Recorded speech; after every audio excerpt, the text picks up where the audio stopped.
ছাত্ৰ ছাত্ৰীসকল তোমালোক সকলোকে আমাৰ এই চেনেলটোলৈ পুনৰবাৰ স্বাগতম জনাইছোঁ। আজিৰ এই ভিডিঅ'টো জিজ্ঞাছ টেলেঞ্চাৰ্ছ এক্সাম দিব বিচৰা প্ৰত্যেকজন ছাত্ৰ ছাত্ৰীৰ কাৰণে বহুত বেছি ইম্পৰ্টেণ্ট হয়। ভিডিঅ'টি শেষলৈকে চাই থাকিবা।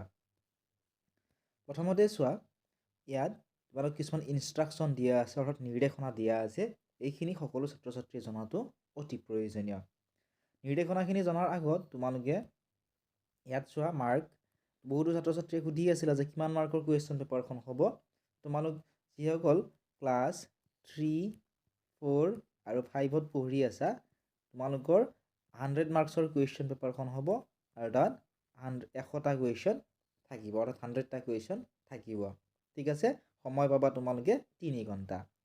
আৰু যিসকল ছাত্ৰ ছাত্ৰীয়ে ক্লাছ 6, 7, 8 আৰু 9ত পঢ়ি আছা, তোমালোকৰ 150 মাৰ্কছৰ কুৱেশ্যন পেপাৰখন থাকিব আৰু 150টা কুৱেশ্যন তোমালোকৰ তাত থাকিব। ইয়াৰ ভিডিঅ' মই আগতে আপলোড কৰি দিছোঁ, তোমালোকে এই চেনেলটোতে চাই ল'ব পাৰিবা। এতিয়া আহা আমি ইনষ্ট্ৰাকশ্যনত কি কি দিয়া আছে আমি চাওঁ। ঠিক আছে, বহুতো ছাত্ৰ ছাত্ৰীয়ে পৰীক্ষা দিবলৈ যায়, এইখিনি বুজি নাপায়, কাৰণ পৰীক্ষা হলতহে এইখিনি তোমালোকক পঢ়ি চাব দিব।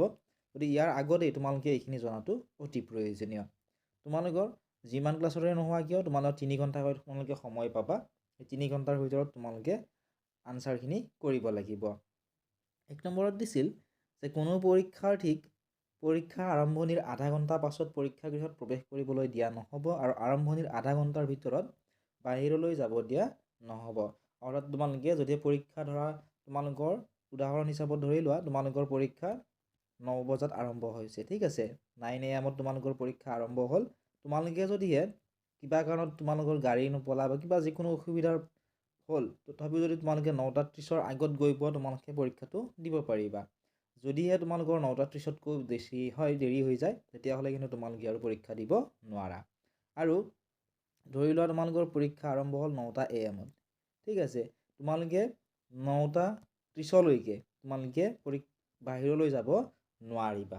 ঠিক আছে, গতিকে তোমালোকে আগতেই যিবিলাক কাম থাকে তোমালোকৰ, সেইখিনি কাম তোমালোকে কৰি ল'বা।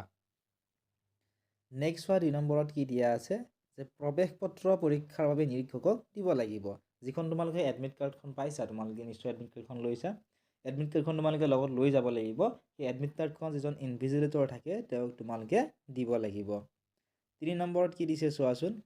3 নম্বৰত দিছে যে পৰীক্ষাৰ্থীয়ে স্বাক্ষৰ দিয়াৰ সময়ত নিজৰ নাম, শ্ৰেণী আৰু ৰোল নম্বৰ তালিকামতে মিলিছেনে নাই চাই চিতি ল'ব আৰু বিসংগতি থাকিলে নিৰীক্ষকৰ দৃষ্টিগোচৰ কৰিব। ইয়াৰ আগত মই এটা ভিডিঅ' আপলোড কৰিছিলোঁ, তাত তোমালোকে যিখন OMR শ্বীট থাকে সেইখনত তোমালোকে তোমালোকৰ নাম, তাৰপিছত তোমালোকৰ যিটো ৰোল নাম্বাৰ আছে এইখিনি তোমালোকে বা স্কুলখনৰ নাম কেনেকৈ লিখিব লাগে ভিডিঅ'টোত মই জনাই দিছোঁ। সেই ভিডিঅ'টো তোমালোকে এই চেনেলটোতে পাবা, তোমালোকে চাই ল'বা। ঠিক আছে, তোমালোকে কিন্তু কোনো ধৰণৰ ভুল নকৰিবা। ইয়াত উল্লেখ কৰিছে যে তোমালোকে কোনো ধৰণৰ ভুল নকৰিবা। যদিহে তোমালোকৰ কিবা বুজি নোপোৱা থাকে, তেতিয়াহ'লে তোমালোকৰ যিজন ইনভিজিলেটৰ থাকে, ঠিক আছে, যিজন নিৰীক্ষক থাকে, তেওঁক তোমালোকে সুধিব পাৰিবা যে এইখিনি আমি কেনেকৈ ফিল আপ কৰিম। তেওঁলোকে নিশ্চয় তোমালোকক সহায় কৰিব। নেক্সট হোৱা 4 নম্বৰত দিয়া আছে পৰীক্ষাৰ্থীসকলে উত্তৰ পত্ৰৰ যথাস্থানত নিজৰ নাম, ৰোল নম্বৰ, শ্ৰেণী আৰু নিজে পঢ়া বিদ্যালয়খনৰ নাম শুদ্ধকৈ লিখিব। গতিকে মই অলপ আগতে ক'লোঁ, ভিডিঅ' এটা আপলোড কৰি দিছোঁ, তোমালোকে চাই ল'বা কেনেকৈ তোমালোকে এইখিনি লিখিব লাগিব। নেক্সট হোৱা দিয়া আছে প্ৰশ্নবহীত 4টা দলত থাকিব। অৰ্থাৎ তোমালোকে group A, group B, group C আৰু গ্ৰুপ D, ইয়াৰ কথা কোৱা হৈছে। এনেকুৱা ধৰণে 4টা দলত তোমালোকৰ কুৱেশ্যন পেপাৰখিনি থাকিব। মই তোমালোকক আগতেই কুৱেশ্যন পেটাৰ্ণটো বুজাই দিছিলোঁ যে তোমালোকৰ শৈক্ষিক প্ৰৱণতা অভিক্ষাৰ কিমান নম্বৰ আহিব, তাৰপিছত মানসিক সামৰ্থ্য অভিক্ষাৰ কিমান নম্বৰ আহিব, সাধাৰণ জ্ঞানৰ কিমান নম্বৰ আহিব, গোটেইখিনি মই তোমালোকক ভিডিঅ'টোত জনাই দিছোঁ। তোমালোকে চাই ল'বলৈ নাপাহৰিবা, তোমালোকৰ বহুতখিনি হেল্পফুল হ'ব। যদি বিচাৰি নোপোৱা কমেণ্ট কৰিবা, মই তোমালোকক লিংকটো দি দিম। আৰু মনত ৰাখিবা, ইংৰাজী ব্যাকৰণৰ পৰা তোমালোকৰ 10 নম্বৰ থাকিব ক্লাছ 3, 4 আৰু 5ৰ। নেক্সট তোমালোকে চোৱা 6 নম্বৰ পইণ্টটোত কি কৈছে, প্ৰশ্নসমূহৰ উত্তৰ কেৱল উত্তৰ পত্ৰতহে কৰিব লাগিব। অৰ্থাৎ তোমালোকে এখন কুৱেশ্যন পেপাৰ পাবা। ঠিক আছে, আৰু এখন তোমালোকক আনচাৰ শ্বীট দিব। ঠিক আছে, আনচাৰ শ্বীটখন মই আগৰ ভিডিঅ'টো তোমালোকক দেখুৱাই দিছোঁ কেনেকুৱা ধৰণে ফিল আপ কৰিব লাগিব। ঠিক আছে, সেই যিখন আনচাৰ শ্বীট সেই আনচাৰ শ্বীটখনত তোমালোকে গুণোৎসৱত যেনেকুৱা ধৰণে পৰীক্ষাত লিখিছিলা, যেনে ধৰা কুৱেশ্যন নম্বৰ 1ত 4টা অপশ্যন দিয়া আছে, A, B, C আৰু D। ঠিক আছে, A, B, C আৰু D। ইয়াতে তোমালোকে এনেকুৱা ধৰণে দিয়া থাকিব। ধৰি লোৱা কুৱেশ্যন নম্বৰ 1ৰ কাৰেক্ট আনচাৰটো অপশ্যন নম্বৰ C। তোমালোকে চিটোত তোমালোকে ব্লু বল পইণ্টৰ সহায়ত ব্লেক ইউজ কৰিবা। তোমালোকে ইয়াতে তোমালোকে এনেকুৱা ধৰণে কালাৰ কৰিব লাগিব। ঠিক আছে, আশা কৰিছোঁ তোমালোকে বুজি পাইছা। 7 নম্বৰত কি কৈছে যে প্ৰতিটো প্ৰশ্নৰ উত্তৰৰ বাবে 4টা বা 5টাত বৃত্তত দিয়া বিকল্পবোৰৰ পৰা শুদ্ধটো বাছি নম্বৰটো ক'লা কৰি চিহ্নিত কৰিব লাগিব।